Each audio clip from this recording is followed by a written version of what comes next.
Today, I'm going to be spring Chinook salmon fishing with Josiah Darr of JDarr Fishing and Friends. We're going to be fishing on the big river for some big Chinook salmon. Let's get some lines wet and get after some big old spring Chinook.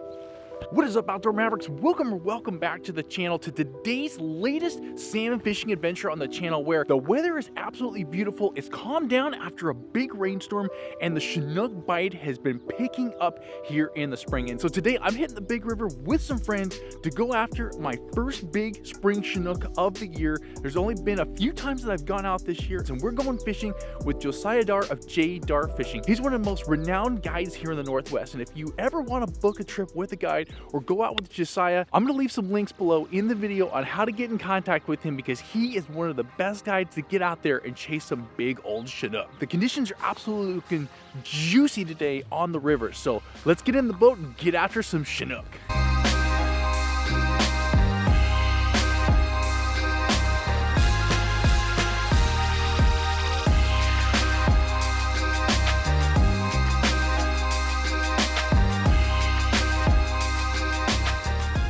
For today's trip, we didn't get out for that first light bite because the river was super high, off color. The river was just flowing and there was debris everywhere. But there's some good opportunities and some good spots fishing in nice and shallow, close into the bank for these spring Chinook. So our first spot of the day, we tucked in behind this point in some slow moving current water. We were here for a couple hours, no bites. There was lots of grass and debris, just nothing going on. So we packed up and decided to go to spot number 2. Flasher sticks from Men in Black.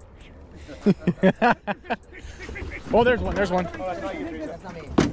Go, guys, it's done. Done. All right. Smoke show. Well, that's a good sign. Yeah. At least we know they're out there. Right? Well, that gave me a heart attack. That's cool. And I just slid out, and it was one of the outside rocks. Go figure. He'll come back. So we get to the second spot, a really quick bite. It got us really excited because we had gotten into some more shallow water that we thought was really juicy. Then after a few minutes, the sun broke out and the bites started coming. Now I'm pissed. Hey, no, but you're supposed to wait that long. Yeah, but that wasn't your fault. Yeah, you know, You think you just swiped at it? Dude, I do that all the time. They get so many. I'm 2 for 14 all the time. So weird. Totally nothing you can do about it. Really? It's not the barbless hooks. It's just they swipe at it. Plug fishing. Yeah. It's just plug fishing. Yeah, got it. Okay. I was designated that one, yes. Because these guys have the 2 in the back, and then I think you guys have those 2 on that side, and then we're splitting the 3 over here. Takes the early opt-out thing or any of that. That's nice. My mom couldn't stand it anymore. She's like, I'm taking the early deal. Oh, yeah. Oh, there's one. Good job. Get this one. Get that corner one for me, please. Want to bring this one in? Yep. So with it. Oh, I think he might. I think he bumped off. Lift up smooth. Okay, that's gone. I think he's gone. Yeah. Okay, guys, so run those back out. He clipped hey, it. That's all right. We moved He over. clipped it and literally lost moved it. about 15, 20 feet over. We got smacked twice, so I'm feeling much more better. Okay, I'm going to try to make this. Oh, darn it. Lost him.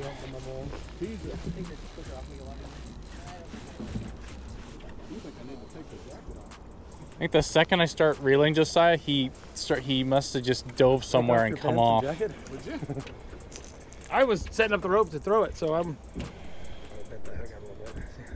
Dang. Kind of bent forward, open a little. Should I have done anything different there? Or no? Literally nothing. Here you go. Let me see the plug roll for this. I got Well, you really screwed that one up. Well, Dude, I know. Dude, I'm 2 for freaking 15 some days, and other days I'm 6 for 6. I have no idea. I mean, I picked it up. He was there, and I just like started reeling in just a hair, and then I think it just went. Plug fishing's a bitch like that. Just went doink.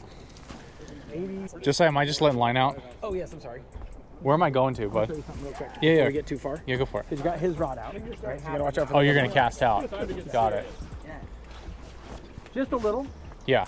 Just enough to get it out there, and also all it does is it blows as it floats down. They blow in tight, right? Yeah. So if you flop it out there like that, you can just let it run and sweep its way back there without sweeping into the other ones. And you just let it roll. Yeah. So the diver thing for doing this, I mean, lead's cool if everything's straight, but with the boat swinging around, having the divers being able to just hunt with you, super easy, and it really lets me get my stuff like staggered and keep it away from each other. It's the only way I can get away with fishing 7 rods, you know. Yeah. But it it works. I wasn't like a huge diver guy, but with the water all high this year, it seems like all the spots I'm fishing are slow because I'm trying to fish all slow water because it's so high. So I get in the slow stuff, but all the slow stuff's boily. Yeah. So then my boat's swinging around weird, and I'm like, yeah. Lead, drags, divers swim on their own and just kind of go wherever. So we had that big takedown. I was super disappointed, but that's what happens. This is the reality of spring Chinook fishing. Sometimes the Chinook just swipe at the bait and they don't get themselves hooked very well. But we had plenty of time for the day and we were hoping for some more bites. So we hung out in the spot for a little while longer, and then after a couple hours of nothing, we moved to a third spot and it became a really juicy hole and we got on a few fish. September 12th. That's the first day. Right, yeah. I'll be either out here on the river fishing or probably at the coast or maybe fishing hag because they're supposed to. Oh. What's up? There we go. All right.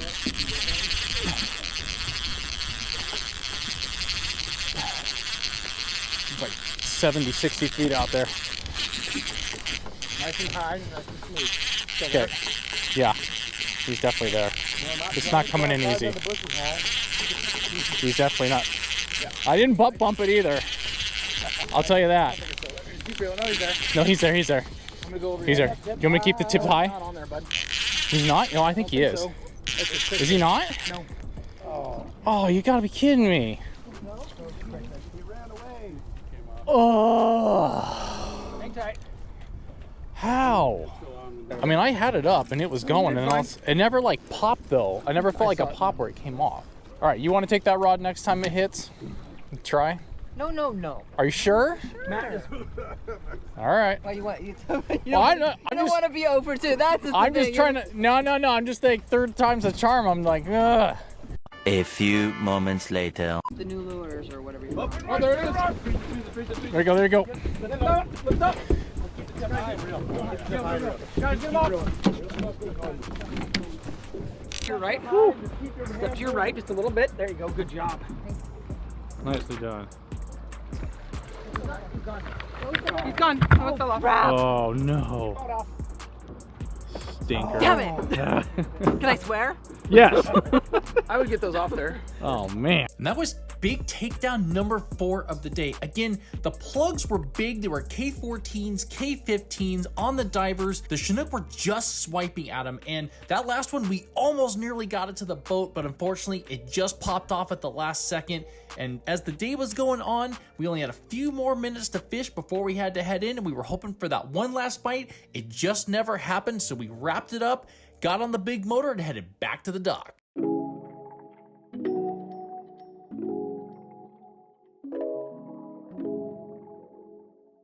All right, Mavericks, we made it back safely to the boat launch. And I have to say, today's adventure was quite educational. It was fishing a different part of the big river that I have never fished before. And, you know, you guys saw those bites and those takedowns. We didn't get any fish to stick and no fish in the net. And unfortunately, that's just part of living the spring Chinook fishing life. Some days, you just can't go wrong. You get them in the net and everything's perfect. And then other days, you get takedowns and the fish either just strike plugs or the spinners or the herring just briefly, they swipe at it and they just don't stick. And spring Chinook fishing is one of the hardest fisheries in the Northwest at all. Spring Chinook are just super finicky. With the conditions changing so much day to day, the fishing is just uber tough. And I think in today's conditions with very high, very dirty off water, the fishing was tough. But we were able to scratch out 4 bites and a couple of good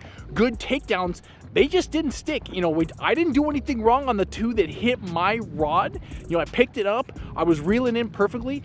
That's just the way it goes sometimes. They just don't stick. And again, this channel is not always about the big bites or always getting on the big fish. Sometimes we have to show the really good days, and sometimes we just have to show, hey, this is reality and this is how fishing goes. But I have to hand it to him. Josiah did an amazing job of moving us around, fishing different spots, and he is a professional guide and knows what he he's doing. He's super knowledgeable, and if anybody comes to the Northwest, if you live outside the Northwest, or if you live in the Northwest and you're looking for somebody to go spring Chinook fishing with, or just fishing with in general, he is an amazing guide. And again, I'll drop all of his information down below in this video if you want to get connected in with him and go on a fishing trip. He's an awesome guide. He's super fun. He makes you laugh and enjoy your time out on the water. So thank you guys for watching today's Spring Chinook episode. As always, you guys, hit the thumbs up. If you're new, hit that subscribe button. And as always, the outdoors is a gift.